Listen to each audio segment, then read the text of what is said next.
You're listening to The Corbett Report. CorbettReport.com. Hello friends, James Corbett here, CorbettReport.com, out in the beautiful sunny climes of Western Japan. And as you can see, there are still a few cherry blossoms hanging onto the trees here. So I thought, why not? It's a beautiful day. Why not get outside and enjoy a little sunshine? I am blessed to have a job where I can do that from time to time. So I'm going to take advantage of that. Thank you so much for joining me. This is Questions for Corbett, that regular series where you ask the questions and I provide the answers. And as always, many ways to get your comments and questions in.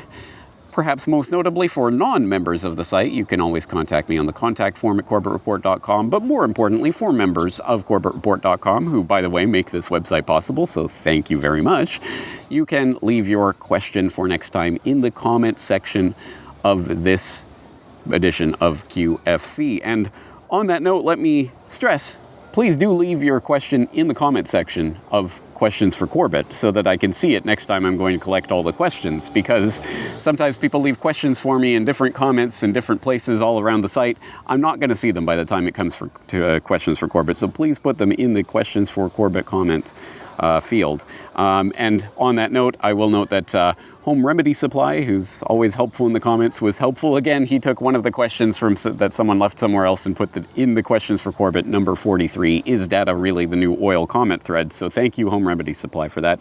Specifically, he posted a question from Joseph, who was asking, as a fellow historian, I am wanting your take on something I've read recently, that as a point of global conflict, the First World War could be considered the War of the Austrian Succession. The more I understand about this conflict, the sillier the story seems to get. Thoughts? I'm assuming that's kind of a tongue-in-cheek question about, the old story that World War I started with the assassination of Archduke Ferdinand, which, if you've seen the World War I conspiracy by now, if not, why not? But if you go to CorbettReport.com/WWI and watch listen to World War I conspiracy, or read the World War I conspiracy, you'll see that that's not exactly the whole story. So I think that's kind of a tongue-in-cheek reference to that. If there's more depth to that question, Joseph, please let me know. Speaking of the comments section from the previous Questions for Corbett, there was a lot of discussion among the Corbett Report members about the question for you from last time. As you'll know, I often ask a question for you at the end of these podcasts. Last time, there was a question from James, not me, a different James, asking about ethical investing and how do you save a nest egg, but maybe not in a horrible, unethical way. So I was putting that question out to the audience. There was a lot of discussion about that, so I hope you'll go and read it through. A lot of back and forth and different ideas. A couple that I want to highlight. First, there was a number of recommendations from different people to check out the work of Catherine Austin Fitts, who of course is at Solari.com. I've referenced a number of times, and in fact I would recommend a conversation that I had with her several years ago now on The Breakaway Civilization, where we did talk about that idea of how do you create a decentralized local economy where you can actually support real people around you that you want to support, put your energy and time and money into something valuable. So we did talk about that specifically, so I'll recommend people that, and I'll link that in the show notes. Also, there was a user, Flatspokes, who had an interesting, thought-provoking post that urged that we stop believing the lie that we need their jobs, i.e. stop believing of yourself as that you are only an employee and that's all you can ever be for some other employer who's going to give you a job or not give you a job, and they're going to choose the terms.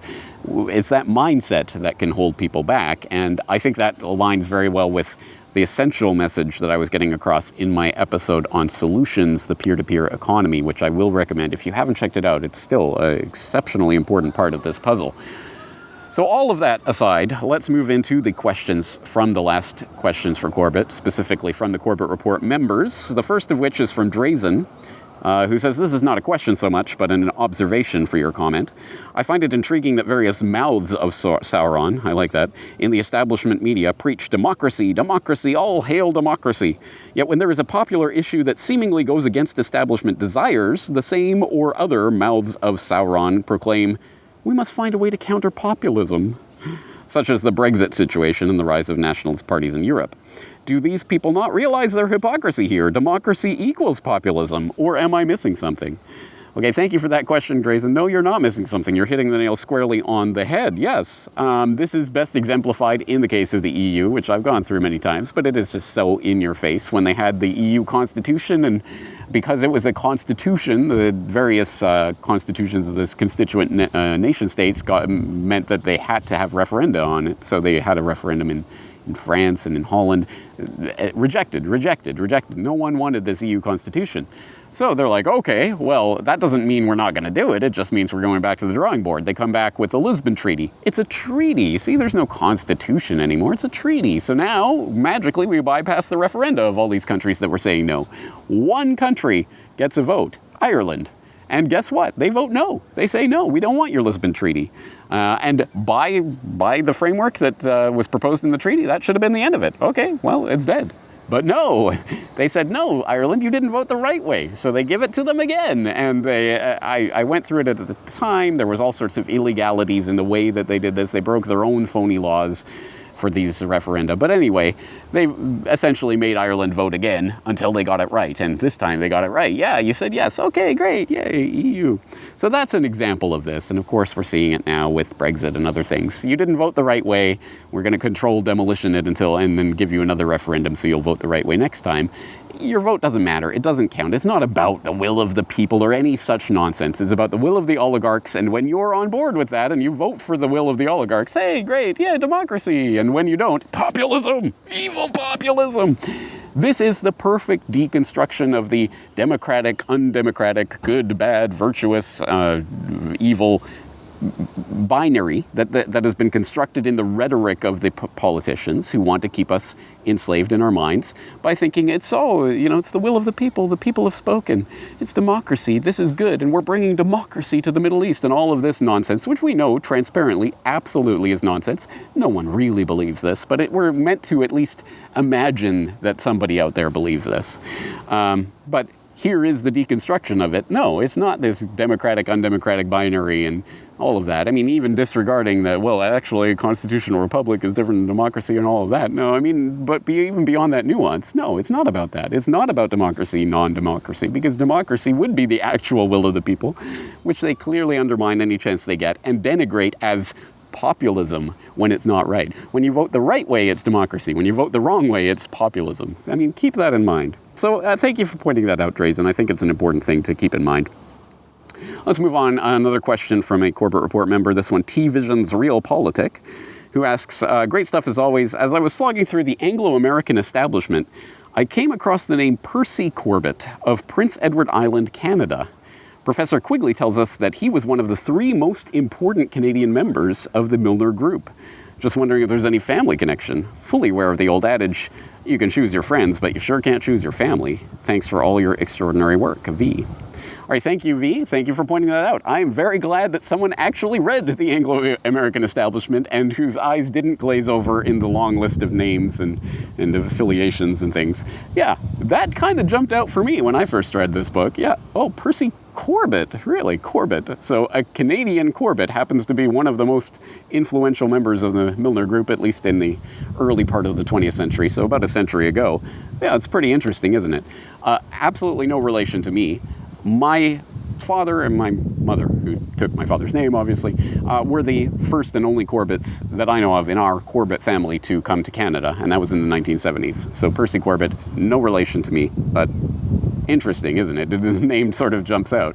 And yeah, it does. Yeah, it is interesting. That's one of those moments where it's for a stupid and inconsequential reason, but you feel like a connection to the history there. Oh, a Corbett. Interesting. Anyway, I'm just glad that people actually are reading these books. I'm constantly pleading people to do it. And actually, I did think of that at the time. I thought of that as a test. I could see if anyone will actually have read this, because they'll notice that name, won't they? All right, let's move on to Cafe Swada. Cafe Swada. Sorry, no idea how to pronounce that. Anyway, he or she or it or they write, "Hi James, have you ever heard of Unit 731? I did watch the episode General Shiro of the series The Blacklist, Season 6, Episode 7, the other day and was triggered by the name. Happens to be the Surgeon General Shiro Ishii. born June 25th, 1992 to died October 9th, 1959, a Japanese Army medical officer, microbiologist, and the director of Unit 731, a biological warfare unit of the Imperial Japanese Army involved in forced and frequently lethal human experimentation during the Second Sino-Japanese War, according to Wikipedia.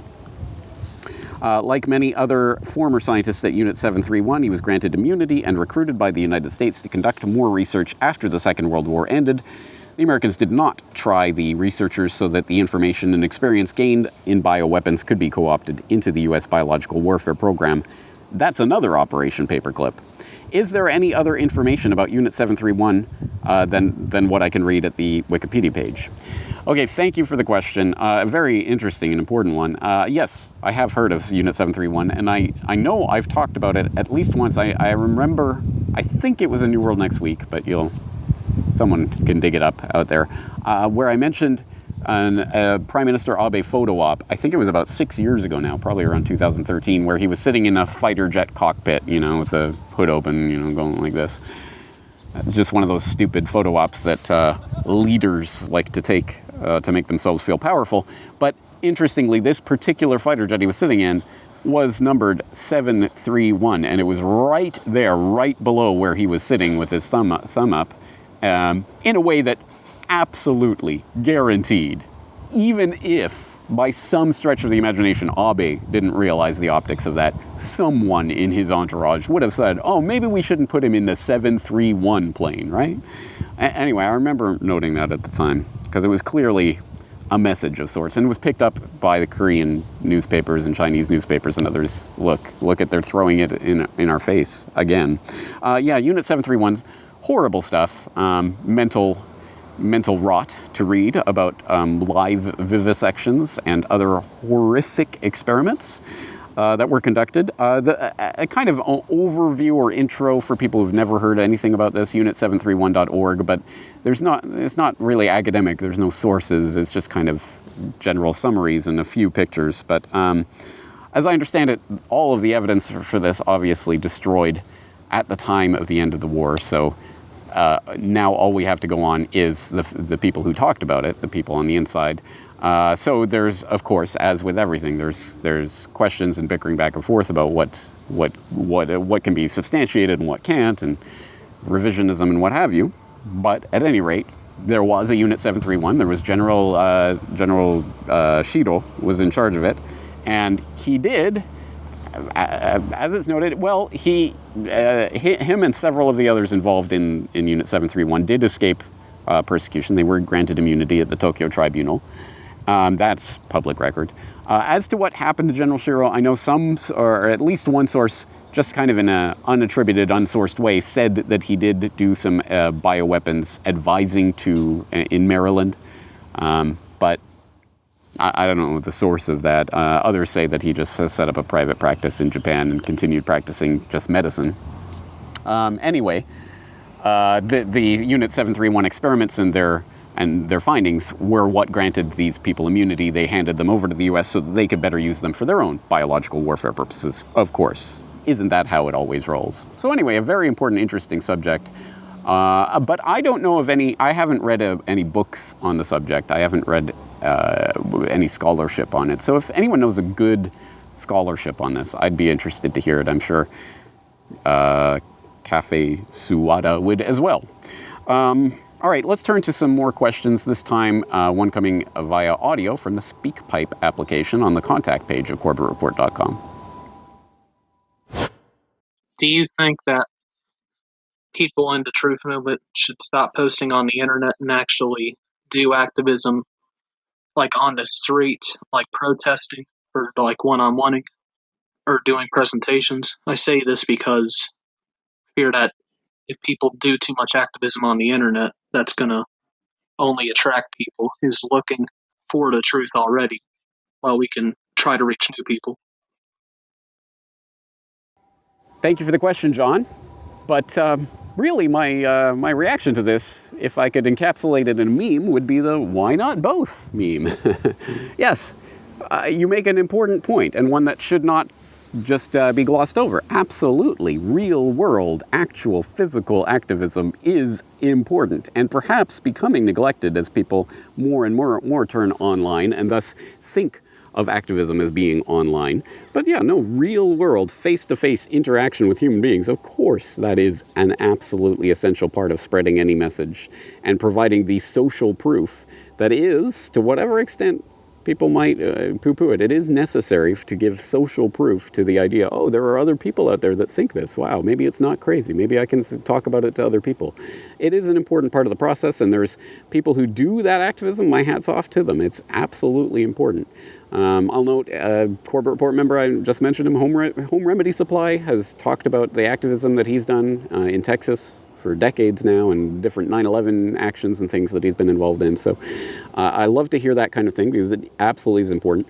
But that's not to say that online activism isn't important. I mean, I said something about we can only reach out to the people who are already looking for the truth. Well, yeah, okay, but that's important too. I mean, it's, even if it's only preaching to the choir, and I don't think it is, I can tell in the last 12 years I've been doing this, the choir has been growing, and I think it's because people are preaching. But even if you're only preaching to the choir that already exists, well, the choir still needs to hear it as well. I mean, there is value to it. So it's not an either or, but you're right. I mean, to the extent that real-world activism is being neglected in favor of online activism, that could be a danger. So I agree. It's important. All right. Let's move on to a question from Mary, who says, do you have any thoughts on the arrest of Julian Assange? Looks to me that this arrest is a total disaster for free speech and anyone who is a whistleblower. Yes, Mary, I do have some thoughts. And yes, essentially, yes, you are correct that what is happening, this process, the extradition and whatever trial that eventuates in whatever kangaroo court, is absolutely going to be important for the question of journalism and whistleblowing and free speech and all of this. It's going to be used to set various precedents. Now, keep in mind, this is completely aside from what I happen to think about the Julian Assange WikiLeaks saga and all of that, which people will know, if not, go back in the archives. Basically, since the time that WikiLeaks started getting international mainstream attention and started working with known liars like the New York Times and others to publish their materials, and Julian Assange started dissing 9/11 truthers as freaks and weirdos that he didn't want to be associated with, and all of that, and just the whole WikiLeaks hype and everything, people know I'm highly skeptical of that story. And at the very least, it doesn't even have to be that Julian Assange is himself some sort of intelligence asset or knowingly collaborating, although that's certainly possible. But just the nature of what WikiLeaks is and the way it operates, it is perfect for an intelligence cutout. Even if it doesn't even know it's being used as an intelligence cutout, feeding information to it strategically to allow certain information here or to get direct attention there, whereas the real action's happening elsewhere. It's so perfect for it that, in fact, I know that I 1000% know that I saw an interview. It was a panel discussion, but Zbigniew Brzezinski was on the panel. It was on his daughter's program, I'm pretty sure, Morning Joe with Mika Brzezinski. And I want to say around 2011-ish. And I know I saw this, where Brzezinski himself was saying, WikiLeaks is the perfect thing for some intelligence agency to use as a cutout and to strategically leak information and blah, blah, blah. And he was laying out the whole case exactly as I would have laid it out, which is why I'm pretty sure when I was doing my Meet Zbigniew Brzezinski Conspiracy Theorist podcast, where I was pointing out, Zbigniew Brzezinski, he clearly knew a thing or two about conspiracies, and he talked eloquently about them and talked about them openly many times. It's just that he was allowed to do so because he was serious and poo-pooed them and gave the right lip service. But no, he was definitely involved in some conspiracies. And so I was looking for that clip at that time, and I could not find it again. So if anyone can dig that up, hats off to you. Please do dig up that clip that I'm talking about. Again, I think it was Morning Joe. I think it was 2011. I hope that's enough to go on. But anyways, Zbigniew Brzezinski was talking about it at the time, and I happen to agree with his analysis. Yeah, WikiLeaks could very well be an intelligence operation. And again, it doesn't have to be knowingly collaborating with other intelligence agencies, although it certainly could. I mean, there's just so many unknowns that I don't know why we have to go around championing this person that we don't know what his situation is and who he's been compromised by or not, or who he's working for or not, or whatever. All of that is irrelevant to the question of the legal proceedings that go from here, because the real point is to set a precedent for what will be allowable for genuine whistleblowers and genuine leakers, whether Julian is or is not. It is the precedent that's going to be used against others in the future, which is why we have to absolutely have our attention on this and not allow this to go the wrong way. Because again, this is an example that they're going to set. And the things, I mean, you've read the indictment by now, surely. The things in there are ridiculous. Curious eyes never run dry, in my experience. It is now illegal to say that? That is insanity. There's nothing in that indictment that has any substance to it. So, and the maximum penalty supposedly for what he's being charged with in the indictment at any rate is 5 years. Do you really think this is all going to eventuate in some 5-year prison sentence? I don't know. There's going to be a million twists and turns between now and then, and it's all speculation at this point. So anyway, the point is, leaking is perfectly, well, leaking to the press, for the press to go and publish it or to put that out is perfectly legal. And the press is anyone with a website, anyone who has a voice or a platform. And since we're in the social media age, everyone's a journalist. This applies to everyone. It is free speech. It has been done for ages. The mainstream establishment is all on board about stopping this example because, again, regardless of whatever backdoor intelligence shenanigans are going on here, the point is they want to stop this from really happening. And that's the point. So when a real leaker comes forward with real 9/11 truth leaks or whatever, they'll be able to shut it down instantly. That's the precedent they want to set. So it is an important case. I will be keeping track of it. Question in from Jason. I wanted to know what tips and tricks you might have to help me and possibly other novice truth seekers secure my computer, accounts, data, etc. I want to know what are the foundational basic things I ought to do and where should I start? So far, I've bought a VPN and downloaded alt internet browsers like Brave and Ice Dragon and used gaffer tape to cover my laptop camera. What else should I do? I have a Windows 10 computer. Should I use a new OS entirely? Should I encrypt my computer's drive? Where should I sign up for new email addresses so I'm not relying on draconian big tech companies like Google anymore? And with any of these changes, would I still be able to use programs like Adobe Premiere so I can make videos? Are there any safe cloud services you recommend? I have an Apple iPhone. Should I replace it or jailbreak it or something? Excellent. Thank you for the questions, Jason. You've clearly put some thought and time into this and started researching it, so hats off to you for moving in that direction. It is the direction we should be moving in. But then there comes the point in which you have to really decide, really ask yourself, how far do I want to go with this?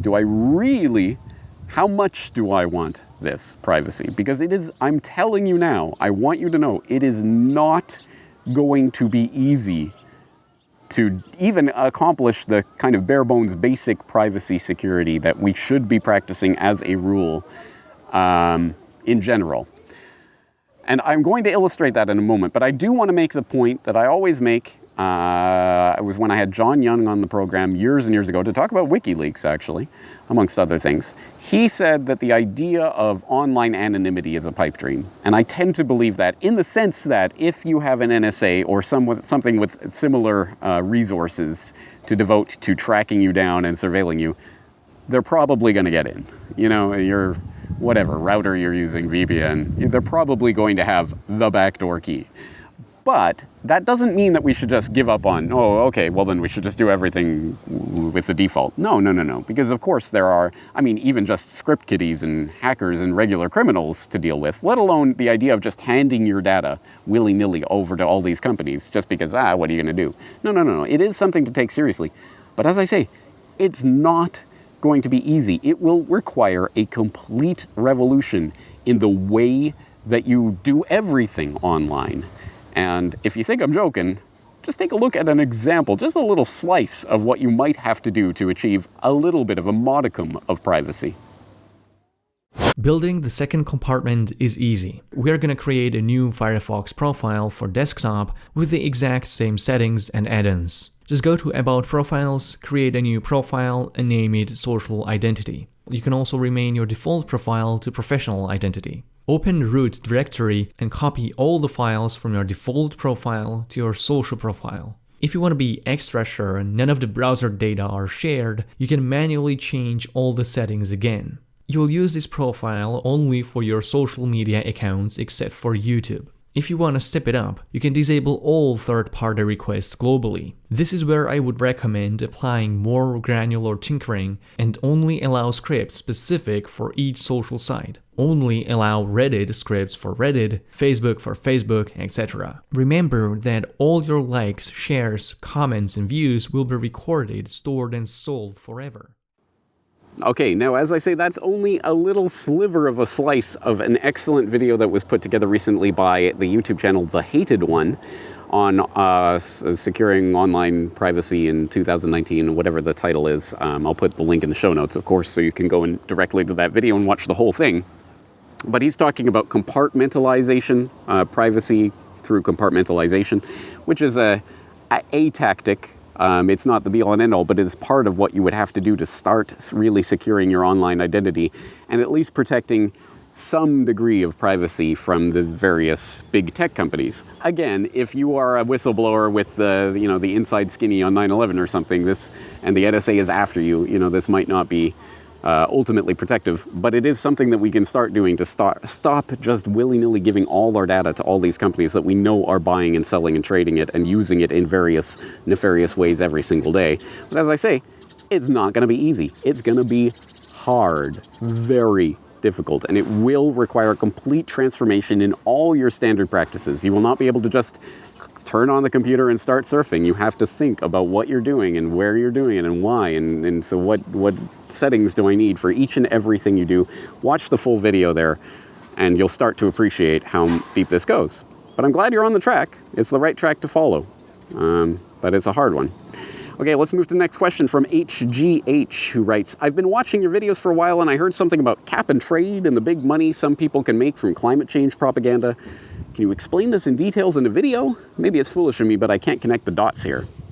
Thank you for the question, HGH. I know it's one that a lot of people have. What do you mean? No, the scam is clearly in big oil and selling you gasoline, so that they have the monetary incentive. Why is there a monetary incentive for people to promote climate change? No, it's the exact opposite.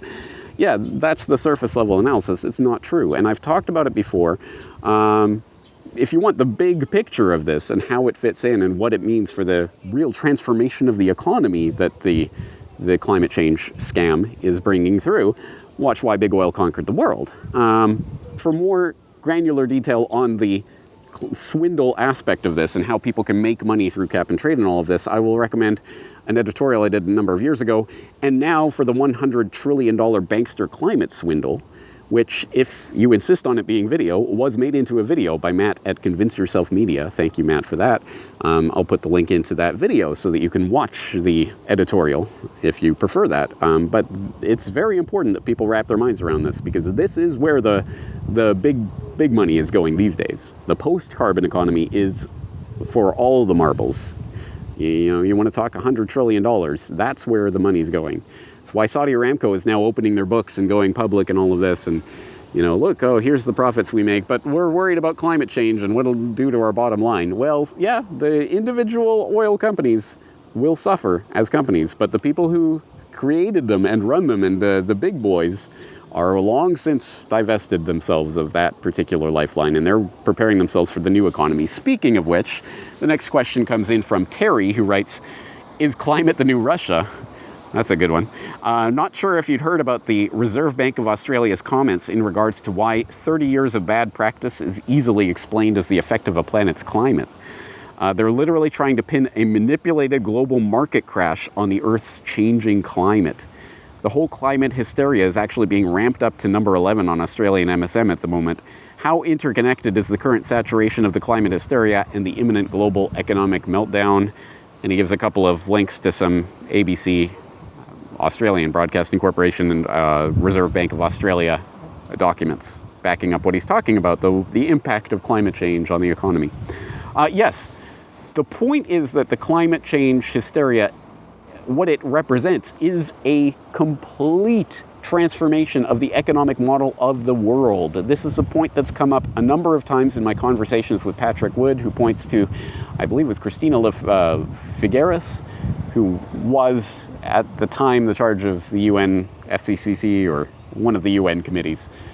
She was talking openly about how we have set ourselves the task of transforming the global economic model of the world. And they're serious about this. They are truly transforming the entire economy towards what I've talked about with Patrick Wood and in Why Big Oil Conquered the World and other work besides, the new technocratic vision of an economy that is modeled on energy credits, carbon rations. This is the model for the future.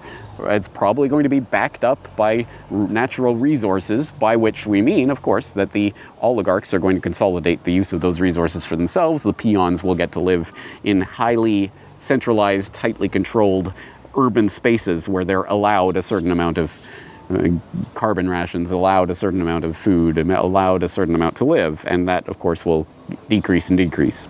That is the vision of the future. That is how this is being set up. Between here and there is absolutely going to be an economic crisis. You cannot bring in that new economic world order without destroying the old economic world order. Of course, it's going to be a controlled demolition, as it always is. And again, the smart money is positioning itself for that transition. An exceptionally important topic. If you want more, please do go back and review all of my conversations with Patrick Wood, perhaps most notably the most recent one, where we address this in some detail. Okay, let's move on to the next question. This one is another SpeakPipe audio question, this one in from Troy. Hi, James. So, okay, I get it. Climate change is nothing to fret about, all right? So what, in your opinion, should people be doing to save the environment, save the earth? What do you think are our pressing environmental problems? I appreciate your responses to everything. Okay, thanks very much. Bye-bye now.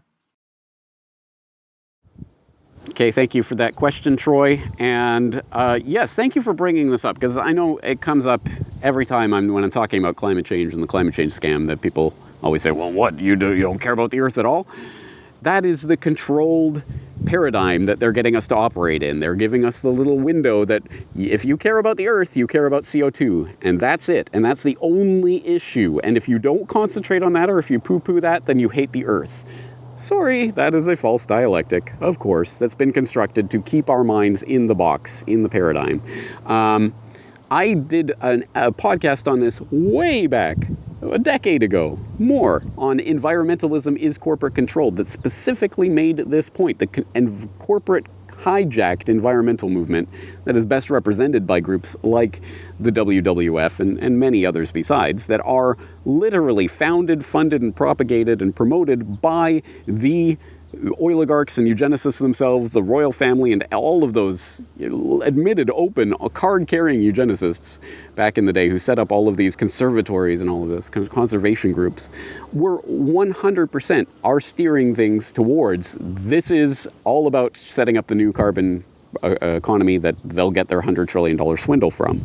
It has nothing to do with saving the earth, which is why these groups do not concentrate or ever ask you to think about genetic engineering, literally changing the biome, the genome of the planet itself, and doing this open air experimentation of, hey, let's just, we'll change a few genes around here, a few genes around there, some transgenic species, and we're like, oops, it got out into the wild, now there's nothing we can do to bring it back. This is insanity, and environmental groups never talk about this. It's always carbon dioxide, carbon dioxide. Think about the geoengineering in the skies. Think about all the other things. We could add 5G and other things to that list now. Again, environmental harm from that? Who cares? The only environmental harm you have to think about is CO2. I don't even care if you are a CO2 scam believer, if you believe in that ridiculous hoax. At the very least, perhaps you could save a little bit of your concern for some other things in the environment, like the GMO issue, like the 5G, like geoengineering. How about some of the intention on those things as well? I think that would be a good way to do that, don't you think? Again, I tend to think the people who don't care about the Earth are the people who only concentrate on the CO2 issue that they've been told by the mainstream press, no less, to concentrate on. I wonder if there's some sort of trick going on here. Anyway, I'm not directing scorn or derision at you, Troy. I do appreciate the question. I know it's one that a lot of people have, but that's the point. They want to keep you in that paradigm, and the best way to do it is to say, if you care about the Earth, you care about CO2, and that's it. And anything outside of that spectrum is not allowed. It's garbage. It's nonsense, and it's how they're keeping us back. All right. Let's switch gears dramatically, as I'm swarmed by insects here. Let's switch gears dramatically to something more lighthearted. This coming in from another Corbett Report member, CQ, but this time via email. CQ writes, James, I think you rattle off Russiagate, the Russiagate conspiracy theory video, faster than any previous conspiracy theory you've created. 9/11 a conspiracy theory, JFK a conspiracy theory, OKC a conspiracy theory, Syria strikes a conspiracy theory. Do you agree? Did you have to practice the text over and over at top tongue speed so you wouldn't make any mistakes in the final version? If this is a cut and paste video, which I highly doubt as no seams are detectable, do you have any funny outtakes you could share with Corbett Report members? All right. Thank you for the question, CQ. Yes. Well, I don't know if it's the fastest, but all of the conspiracy theory videos are obviously at very fast speed. And you're very correct. No, I can't just instantly go into 100% flat out full speed. It's yeah, it takes a lot of takes to get each and every one of those sentences. There's multiple takes. And it's funny, actually, as I was putting together the Russiagate conspiracy theory video, there was, I can't remember which sentence it was now, but I remember reading that sentence. I think it was the P-tape sentence, and reading it, and I couldn't stop laughing, because it really was so stupid. It's all so stupid. I was laughing at my own jokes, which, I'm not very humble, but hey, it's a good sign, right? So, anyway, yeah, there are multiple outtakes of these things, but I didn't keep them. I actually thought at the time when that was happening, I should keep that. But then I thought, well, no one will believe that that's genuine. Everyone will think I just laughed, as to put it on so I could show people. No, I genuinely laughed reading my own stuff. So anyway, yeah, there are outtakes. I've thought about that. I think I put some outtakes as an Easter egg on a podcast way back in the day when I used to do Easter eggs on the end of podcasts. And there was an idea floating around. I can't remember if it was for the 300th New World Next Week or something like that, some milestone New World Next Week. We'd been on, Brock has, from the point at which we start recording till we stop recording, which includes, of course, the New World Next Week, but we also talk a little bit before, a little bit after. And so Brock has a collection of just funny, silly things that we're saying off air, and the point we were talking about it for months in advance. I think, oh, we're going to put together an outtake reel.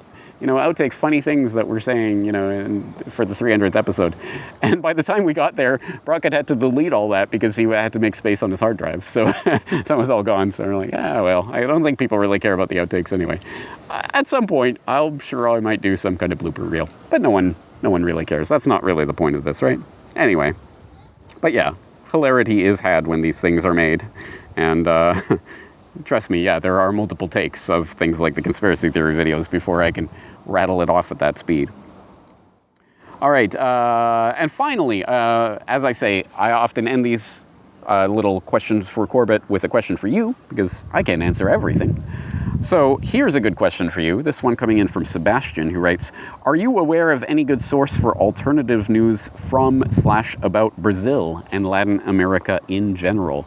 That's an excellent question, and the short answer is no. I am not an expert on Latin America. I don't pretend to be, and I don't keep up with the news there, except peripherally. I don't know of any good alternative news sites that keep their eye on Latin America specifically. So, Corbett Report members, I put it to you. Do you know any good sites for news about Latin America? Preferably not from a mainstream perspective.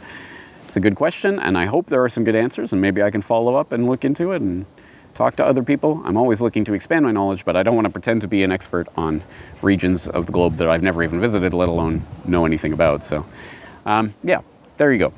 All right, so that's going to do it for this month's edition of Questions for Corbett. Once again, thank you all for your support, and thank you for bringing the questions in. I'm looking forward to doing this again next time.